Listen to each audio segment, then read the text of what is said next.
ہمارے نبی کی زندگی کا وہ وقت جب طائف کی گلیوں میں پتھر برس رہے تھے، جسم مبارک زخمی تھا مگر دل بد دعا کے لیے پھر بھی تیار نہیں تھا۔ میرے کریم نبی نے آسمان کی طرف دیکھا اور کہا، اے اللہ، اگر تو مجھ سے راضی ہے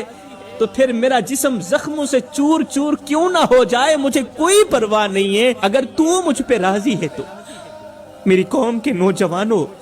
میرے نبی کو بھی تکلیف محسوس ہوئی تھی مگر پھر بھی انہوں نے کبھی یہ نہیں کہا کہ اللہ کہاں ہے۔ تکلیف محسوس ہوئی تھی، درد محسوس ہوا تھا، آنکھوں سے آنسو بھی نکلے تھے، مگر کبھی بھی میرے اور آپ کے کریم آقا نے یہ نہیں کہا کہ اللہ کہاں ہے، بلکہ انہوں نے ہر درد میں اللہ کو یاد رکھا۔ ایک ہی جملہ کہا، یا اللہ، اگر تو میرے اس درد پہ راضی ہے نا تو پھر یہ درد میرے لیے راحت سے کم نہیں ہے، اگر تو میرے اس درد پہ راضی ہے تو پھر یہ درد، یہ تکلیف، یہ آنسو میرے لیے راحت سے کم نہیں ہے، میرے لیے سکون سے کم نہیں۔ میری قوم کے نوجوانوں، یہ نقطہ ہمیں بہت بڑا سبق دیتا ہے کہ جس نبی پر وحی نازل ہوتی تھی وہ بھی آزمائشوں سے ضرور گزرے،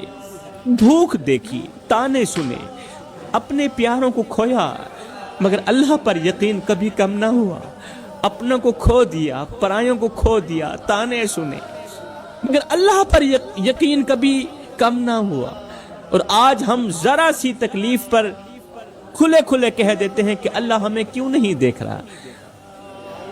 اللہ ہمیں ہی تکلیفوں میں کیوں ڈالنا چاہتا ہے، حالانکہ حقیقت یہ ہے کہ اللہ ہمیں بھی اسی طرح دیکھ رہا ہوتا ہے جیسے اس نے اپنے محبوب کو دیکھا تھا۔